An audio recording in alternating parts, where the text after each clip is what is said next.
Hi hello friends, എല്ലാ കൂട്ടുകാർക്കും പുതിയൊരു റിവ്യൂയിലേക്ക് സ്വാഗതം.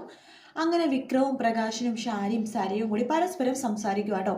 ആ സമയത്ത് ഷാരിയും സരയും കൂടി പ്രകാശനോട് പറയുന്നുണ്ട്, എന്തൊക്കെ പറഞ്ഞാലും അവൾ ഒരു ദിവസം അവൾ ജയിലിൽ കിടക്കണം, അതിനെ വേണ്ടിയിട്ട് ഞങ്ങൾ ഈ പെടാപ്പാടൊക്കെ പെടുന്നത് എന്ന് പറയുമ്പോൾ പ്രകാശം പറയുന്നുണ്ട്, അതെ അതന്നെയാണ് എൻ്റെ ആഗ്രഹം, അവൾ ഒരു ദിവസമെങ്കിലും അവൾ ജയിലിൽ കിടക്കണം.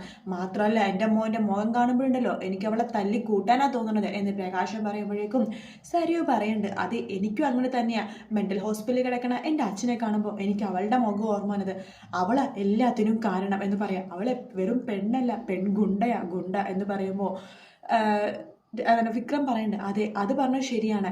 എന്തായാലും അവളെ ഞാൻ വെറുതെ വിടില്ല. ശരിക്കും അവൾ എന്തിനാണ് നിന്നെ തല്ലിയത് എന്ന് സരയ ചോദിക്കുമ്പോൾ അത് അത് നിങ്ങളുടെ ഒരു കാര്യം ഞാൻ പറയാൻ മറന്നു എന്ന് പ്രകാശം പറയാണ്. എന്താ അത്? ആ സോണി ഉണ്ടല്ലോ, അവളുടെ പുതിയ ഭർത്താവിൻ്റെ തലയാരെ തല്ലി പൊട്ടിച്ചിട്ട് വീട്ടുണ്ടായിരുന്ന സ്വർണ്ണങ്ങളൊക്കെ മോഷ്ടിച്ചു പോയി എന്നാ പറയണത് എന്ന് പ്രകാശം പറയുമ്പോൾ ഷാരി പറയുന്നുണ്ട്, അത് ഞങ്ങൾ അറിഞ്ഞു, അതാണ് ഇപ്പോൾ ആകെയുള്ള സമാധാനം. അങ്ങനെയെങ്കിൽ ഞങ്ങളുടെ ശത്രുക്കൾക്ക് ഒരു തിരിച്ചടി കിട്ടിയല്ലോ എന്ന് പറയുകയാണ്. ആ സമയത്ത് വിക്രം പറയുന്നത്, അത് ഞാൻ ചെയ്തെന്ന് പറഞ്ഞിട്ട് എന്തോ അവൾക്ക് ഇത്ര ചൊറിച്ചിൽ എന്ന് പറയുമ്പോൾ നമ്മുടെ പ്രകാശം പറയണ്ട്, ഇപ്പോൾ നാട്ടിൽ എന്ത് മോഷണ ശ്രമം ആര് നടത്തിയാലും എൻ്റെ മോൻ്റെ തലയിലാണല്ലോ വന്ന് വീഴുന്നത് എന്ന് പറയുവാണ്. ആ സമയത്ത് സരയു പറഞ്ഞു, നിങ്ങളൊന്നും കൊണ്ട് പേടിക്കണ്ട, എന്തായാലും ഞങ്ങൾ പറഞ്ഞ വക്കീലിനെ പോയി കാണാം, ഇതിനുള്ള ചെലവും കാര്യങ്ങളൊക്കെ ഞങ്ങൾ നോക്കിക്കോളാം. അവൾ എന്തായാലും ഒരു ദിവസം പോലീസ് സ്റ്റേഷനിൽ കിടക്കണം, അത് ഞാൻ തീരുമാനിച്ചു കഴിഞ്ഞു, വാ അമ്മേ എന്ന് പറഞ്ഞിട്ട് സരയു ഷാരിനെ വിളിച്ചുകൊണ്ട് അവിടെ നിന്ന് തുള്ളിച്ചാടി പോകുവാട്ടോ. ആ സമയത്ത് പ്രകാശൻ അവർ പോയി കഴിയുമ്പോഴേക്കും വിക്രത്തോട് പറയുന്നുണ്ട്, കണ്ടില്ലേടാ അവളുടെ ശൗര്യം, അവളുടെ വാശി.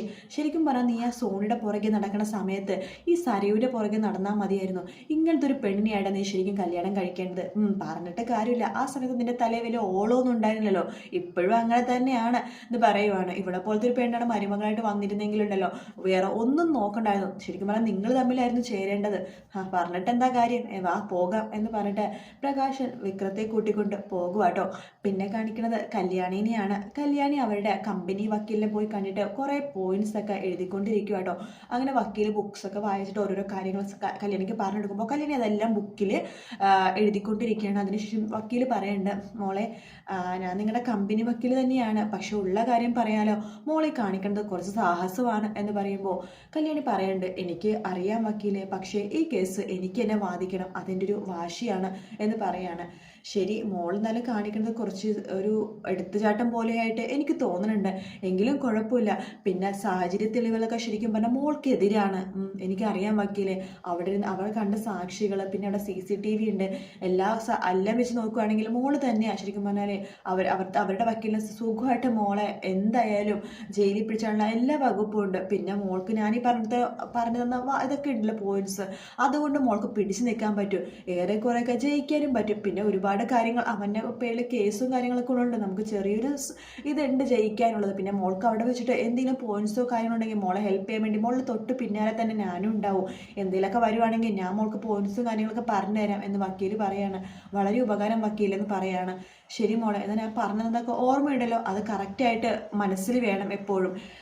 ശരി വക്കീലെ, ഇനി 2-3 സിറ്റിങ്സും കൂടി വക്കീലെടുത്ത് പഠിച്ചു കഴിയുമ്പോഴേക്കും ഞാൻ ഓക്കെ ആകും എന്ന് പറയുവാണ്. ശരിയെന്ന് പറയുമ്പോഴേക്കും കല്യാണി പിന്നെ വക്കീലത് ശരിയെന്ന് പറഞ്ഞിട്ട് അവിടെ നിന്ന് ഇറങ്ങുവാട്ടോ. അവിടെ നിന്ന് ഇറങ്ങിപ്പോണ കല്യാണി നേരെ പോണത് രൂപയുടെ അടുത്തേക്കാണ്. രൂപയുടെ അടുത്തേക്ക് പോയ കല്യാണി രൂപ ചോദിക്കുന്നുണ്ട്, മോളെ കല്യാണി, ശരിക്കും വിക്രം തന്നെയാണോ ആൽബിയുടെ തലയടിച്ച് പൊട്ടിച്ചത് എന്ന് പറയുമ്പോൾ അതെ അമ്മേ, ശരിക്കും പറഞ്ഞാൽ അവൻ തന്നെ ആവാനാ ചാൻസ്, അതിനുള്ള തെളിവൊന്നുമില്ല, പക്ഷെ എനിക്ക് നല്ല സംശയമുണ്ട്. ഞാൻ എന്തെങ്കിലും കാര്യങ്ങളെ സംശയിച്ചു കഴിഞ്ഞാൽ അത് അങ്ങനെ തന്നെ ആവാനേ അമ്മേ ചാൻസ് ഉള്ളൂ. പിന്നെ അമ്മക്കറിയാലോ ശരണ്യയുടെ കാര്യം, അവളുടെ ഭർത്താവിനും ഇതുപോലെ തന്നെ 3 ആൾക്കാർ വന്നിട്ട് വീട്ടിൽ കയറി അതിക്രമിച്ച് മോഷ്ടിക്കാൻ ശ്രമിക്കുകയായിരുന്നു. ആ സമയത്ത് അവളുടെ ഭർത്താവ് മനോജിന്റെ തലയിൽ അടി കൊണ്ടപ്പോഴേക്കും അരക്ക് താഴെ തളർന്നു പോയി പാവം. ഭാഗ്യത്തിന് ആൽബേട്ടിന് അതുപോലൊന്നും സംഭവിച്ചില്ല. ശരിക്കും പറഞ്ഞാൽ വിക്രത്തിനെതിരെ കേസ് കൊടുക്കാനുള്ള എൻ്റെ ഒരു പ്രചോദനം എന്ന് പറഞ്ഞാൽ ആൽബേട്ടൻ മാത്രമല്ല ശരണ്യയുടെ ജീവിതം കൂടിയിട്ടാണ്. അവളുടെ ഭർത്താവിന് നീതി കിട്ടണം, അതിന് വേണ്ടി കൂടിയിട്ടാണ് പിന്നെ ഈ കേസ് ഏറ്റെടുക്കണം എന്ന് പറയുമ്പോൾ അവനാണ് ഇതിന് പിന്നിലെങ്കിൽ തീർച്ചയായിട്ടും മോളെ ഇത് ഞാൻ ചന്ദ്രേട്ടനോട് പറയാം, ചന്ദ്രേട്ടൻ അവൻ എന്താ ചെയ്തോളും എന്ന് പറയുമ്പോൾ കല്യാണി പറയേണ്ടത്, വേണ്ട അമ്മ അച്ഛനും ഇതിൽ ഇടപെടേണ്ട, ഈ കാര്യം ഞാൻ നോക്കിക്കോളാം എന്ന് പറയുവാണ്. രൂപ പറയുന്നുണ്ട്, വേണ്ട മോളെ, അത് കുറച്ച് സാഹസമായി പോകില്ലേ? എതിർഭാഗത്തെ വക്കീല് പല ചോദ്യങ്ങളും ചോദിക്കും. ഇപ്പം നോക്കുകയാണെങ്കിൽ സാഹചര്യ തെളിവുകളൊക്കെ അവന് അനുകൂലമായിട്ടാ, മോൾക്ക് പ്രതികൂലമായിട്ടും എന്ന് പറയുമ്പോഴേക്കും കല്യാണി പറയണ്ടേ, എല്ലാം എനിക്കറിയാമേ, പക്ഷേ ഈ കേസ് എനിക്ക് എന്നെ വാദിക്കണം, അവനെ ജയിലിടേണ്ടത് ഞാൻ തന്നെ ആവട്ടെ എന്ന് പറയാണ്. മോളെങ്ങാനും ഈ കേസിൽ തോറ്റു കഴിഞ്ഞാൽ മോളായിരിക്കും ജയിലിൽ പോകുന്നുണ്ടാവാന്ന് പറയുവാണ്. അതിനെക്കുറിച്ച് മോൾ ആലോചിച്ചിട്ടുണ്ടോ? കിരണിന്റെ ജീവിതം എന്താകും? കല്ലുമോൻ്റെ കാര്യമോ? ഞങ്ങൾക്കൊക്കെ വളരെ വിഷമമില്ലേ മോളെ എന്ന് പറയുകയാണ്. എനിക്ക് എല്ലാം അറിയാമേ, പക്ഷേ എനിക്കൊരു വിശ്വാസമുണ്ട് ഞാൻ ജയിക്കുമെന്ന്. അതുകൊണ്ട് അതിന് അമ്മയുടെ അച്ഛൻ്റെ എല്ലാവരുടെ അനുഗ്രഹമാണ് എനിക്ക് വേണ്ടത് മോളെ. അത് പ്ലീസ് അമ്മേ, ഇതിനെതിരൊന്നും പറയരുത്. ഞാൻ തന്നെ ഈ കേസ് കോടതിയിൽ വാദിക്കും. അതിനുവേണ്ടി നമ്മുടെ കമ്പനി വക്കീലിനെ പോയി കണ്ടായിരുന്നു. അദ്ദേഹം കുറച്ച് പോയിന്റ്സ് ഒക്കെ പറഞ്ഞു തന്നിട്ടുണ്ട്. ഈ 2-3 സിറ്റിങ്സ് കൂടി കഴിയുമ്പോഴേക്കും ഞാൻ അദ്ദേഹത്തിൻ്റെ ഒരുപാട് കാര്യങ്ങൾ പഠിച്ചെടുക്കും അമ്മേ, പ്ലീസ് അമ്മേ, ഞാൻ ഈ കേസ് വാദിക്കും എന്ന് പറയുകയാണ്. ശരി മോളെ എന്ന് രൂപ പറയുന്നുണ്ട്. ആ സമയത്ത് രൂപക്കാണെങ്കിൽ വല്ലാത്ത ടെൻഷനും ഉണ്ട് കേട്ടോ. അങ്ങനെ കല്യാണി അവിടെ നിന്ന് ഇറങ്ങിയിട്ട് നേരെ വീട്ടിലേക്ക് പോണ സമയത്ത് സരിയും ഷാരിയും കൂടി എടി എന്ന് പറഞ്ഞ് വിളിക്കുക കേട്ടോ. ആ സമയത്ത് കല്യാണി തിരിഞ്ഞ് നോക്കുമ്പോഴേക്കും സരിയും ഷാരിയും കൂടിയിട്ടാണ്, എടി നീ ആ വിക്രത്തിൻ്റെ മുഖം അടിച്ചു പൊട്ടിച്ചത് കേട്ടല്ലോ, നീ ഈ കേസിൽ വെറുതെ പോയില്ലടി, നീ എന്തായാലും ജയിലിൽ കിടക്കും എന്ന് സരിയു പറയുമ്പോഴേക്കും കല്യാണി പറയുന്നുണ്ട്, ആഹാ കൊള്ളാലോ, അപ്പം ന്യൂസൊക്കെ അപ്പം നിങ്ങൾ അറിയുന്നുണ്ടല്ലേ, കൊള്ളാം എന്ന് പറയുമ്പോഴേക്കും സരിയു പറയണ്ട, അതേടി അറിയുന്നുണ്ട് എന്ന് പറയാണ്. അപ്പോഴേക്കും കല്യാണി പറയുന്നുണ്ട്, ശരിക്കും പറഞ്ഞാൽ എനിക്ക് നിന്റെ കാര്യം ആലോചിച്ച് വല്ലാത്ത സഹതാപം തോന്നുക സാരയോ, നീ എന്തിനാണ് എൻ്റെ കാര്യം സഹതാപം തോന്നണത്? അല്ല ശരിക്കും പറഞ്ഞാലേ നീ ഒന്നും ചെയ്യേണ്ട കാര്യമില്ല, ദൈവം നിനക്കുള്ള കാര്യങ്ങളൊക്കെ ചെയ്തു വെച്ചിട്ടുണ്ടെങ്കിൽ നീ ശരിക്കും തളർന്നു പോകും. കുറച്ചുകൂടി കഴിയുമ്പോൾ ഞാൻ തളർന്നു പോകുന്നു, എന്തിന്?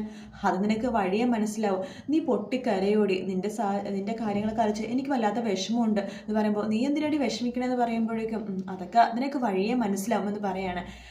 അതെന്തെങ്കിലും ആവട്ടെ, എന്തായാലും ഞങ്ങൾ രണ്ടുപേരും ഉടനെ തന്നെ അമേരിക്കയിലേക്ക് പോകും മനുവേട്ടൻ്റെ കൂടെ. ഓ അമേരിക്ക മാത്രമാക്കണ്ടടി, അമേരിക്കനടുത്ത് വേറെ കുറേ രാജ്യങ്ങളൊക്കെ ഉണ്ട്, അവിടെയൊക്കെ വേണമെങ്കിൽ പോയിക്കോ എന്ന് പറയാണ്. അതൊക്കെ ഞങ്ങൾ തീരുമാനിച്ചോളാടി, എന്തായാലും അമേരിക്കയിൽ പോകുന്ന മുമ്പ് നീ എന്തായാലും ജയിലിൽ കിടക്കണത് ഞങ്ങൾ കണ്ടിട്ടേ പോകുള്ളൂ എന്ന് പറയുകയാണ്. നീ ഇതെന്തായാലും നീ പുറത്തിറങ്ങിയിട്ട് നീ ജയിലിൽ കിടന്നിരിക്കും, ഒരു ദിവസം നീ കിടന്നിരിക്കൂടി എന്ന് പറയുമ്പോൾ അതിന് എനിക്കൊരു കുഴപ്പമില്ല, ഒരു ദിവസമല്ല, എനിക്ക് എത്ര വർഷം കിടന്നാലും കുഴപ്പമില്ല, പക്ഷേ ഞാൻ ജയിക്കാൻ വേണ്ടി മാക്സിമം ശ്രമിക്കോടി എന്ന് പറയുമ്പോൾ നമുക്ക് കാണാം എന്ന് പറഞ്ഞിട്ട് കല്യാണി അവിടെ നിന്ന് 5 ഡയലോഗൊക്കെ അടിച്ച് പോകും കേട്ടോ. കല്യാണി പോയി കഴിയുമ്പോഴേക്കും ഷാരി സരിയോട് പറയുന്നുണ്ട്, അവള് ജയിച്ചു. അവള് ജയിച്ചെന്നോ? അമ്മ എന്തൊക്കെയാ പറയുന്നത്? അതല്ല ഇപ്പം നമ്മൾ സംസാരിച്ചില്ലേ, ഈ സംസാരിക്കുന്ന സമയത്ത് അവളാ ശരിക്കും ജയിച്ചത്, കണ്ടില്ലേ 5 ഡയലോഗൊക്കെ അടിച്ച് പോണത്.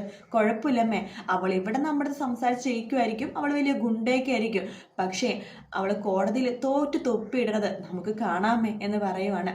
അതിനുശേഷം കാണിക്കണത് വിക്രവും പ്രകാശനും കൂടി സരിയും ഷാരിയും പറഞ്ഞ വക്കീലിനെ പോയി കാണുകയാണ്. അപ്പോൾ വക്കീൽ പറയുന്നുണ്ട്, നിങ്ങളുടെ കയ്യിൽ പൈസയൊന്നും ഇല്ലാത്തതുകൊണ്ട് രാഹുൽ സാറിൻ്റെ ഭാര്യയും മകളും പറഞ്ഞുകൊണ്ട് ഈ കേസ് ഞാനാണ് എടുക്കുന്നത്, അവരുടെ ഒരുപാട് കേസുകൾ ഞാൻ എടുത്തിട്ടുണ്ട്, എന്തായാലും നമ്മൾ ജയിക്കുമെന്ന് 100% ഉറപ്പാണ്. അല്ല ഈ പറഞ്ഞ കല്യാണി ശരിക്കും നിങ്ങളുടെ മകളല്ലേ എന്ന് പ്രകാശനോട് ചോദിക്കുമ്പോൾ, എൻ്റെ മകളൊന്നല്ല, നിങ്ങളുടെ മകളല്ലേ? ആ സമയത്ത് വിക്രം പറയുന്നുണ്ട്, അതെ അച്ഛൻ്റെ മകൾ തന്നെയാണ്, പക്ഷെ ഞങ്ങൾ അവളെ അംഗീകരിച്ചിട്ടില്ല, കാരണം ചെറുപ്പം മുതൽ അവളൊരു ഗുണ്ടയാണ് സാറേ, താനീ ഗുണ്ട എന്ന് പറയുവാണ്, അതുകൊണ്ട് അച്ഛനും ഞങ്ങൾക്കൊന്നും അവളെ വലിയ ഇഷ്ടമൊന്നുമല്ല എന്ന് പറയുവാണ്. ശരി ആയിക്കോട്ടെ, എന്തായാലും ഈ വിക്രം എന്ന് പറഞ്ഞ ആളെ അവൾ തല്ലിയ സമയത്ത് അവിടെ സാക്ഷികളും കാര്യങ്ങളൊക്കെ ഉണ്ടായിരുന്നല്ലോ, അവരൊക്കെ തനിക്കെതിരെ കോടതി വന്ന് സാക്ഷി പറയുമല്ലോ അല്ലേ, അവരെ തനിക്ക് പരിചയമുണ്ടോ എന്ന് വക്കീൽ ചോദിക്കുമ്പോൾ 2-3 പേരെ പരിചയമുണ്ട്, അവരെ പോയി താൻ കാണണം, കണ്ടിട്ട് അവരെ സ്വാധീനിക്കണം, കുറച്ച് പൈസ കൊടുക്കേണ്ടി വന്നാലും കുഴപ്പമൊന്നുമില്ല എന്നിങ്ങനെ പറയുവാണ്. പിന്നെ വേറൊരു കാര്യം, ആ പെൺകുട്ടി തന്നെ തല്ലാൻ ഉണ്ടായ സാഹചര്യം എന്തായിരുന്നു, എന്തെങ്കിലുമൊക്കെ കാര്യം ഉണ്ടാവുമല്ലോ എന്ന് പറയുമ്പോൾ, അത് വെറുതെ തല്ലിയതാ സാറേ, എൻ്റെ ആദ്യ ഭാര്യ സോണി അവളുടെ ഭർത്താവും കൂടി താമസിക്കുന്ന സമയത്ത് ഏതോ കള്ളന്മാരെ കയറി സ്വർണ്ണമൊക്കെ മോഷ്ടിച്ചെന്നു, അത് ഞാനാണെന്ന് പറഞ്ഞിട്ട് അവൾ തല്ലിയത്, ആട്ടെ അതിന് താനാണോടോ എന്ന് വക്കീൽ ചോദിക്കുമ്പോൾ, അയ്യോ സർ അത് ഞാനല്ല, താനാണെങ്കിലും കുഴപ്പമൊന്നുമില്ല, ഈ കേസിൽ നമുക്ക് ഈസി ആയിട്ട് ഇറങ്ങിപ്പോകാം, പിന്നെ താൻ കുടുങ്ങാൻ പോണത് ആൽബി എന്ന് പറഞ്ഞാൽ ഇയാളുടെ വീട്ടിൽ വല്ല ക്യാമറയോ അല്ലെങ്കിൽ പരിസര പ്രദേശത്തെ വീട്ടിൽ വല്ല ക്യാമറയോ ഉണ്ടെങ്കിൽ താൻ കുടുങ്ങും, എങ്കിലും കുഴപ്പമൊന്നുമില്ല, സാഹചര്യ തെളിവൊക്കെ നോക്കുമ്പോൾ നമ്മൾ തന്നെ ജയിക്കാനാ ചാൻസ് എന്ന് വക്കീൽ അവരോട് പറയുന്ന ഭാഗത്തോട് കൂട്ടാണ് കേട്ടോ എപ്പിസോഡ് തീരുന്നത്. വീഡിയോ ഇഷ്ടപ്പെട്ടെങ്കിൽ ലൈക്ക് ചെയ്യുക, സബ്സ്ക്രൈബ് ചെയ്യുക, കമൻറ്റ് ചെയ്യുക. മറ്റൊരു വീഡിയോ ആയിട്ട് വീണ്ടും കാണാം. Take care, bye bye.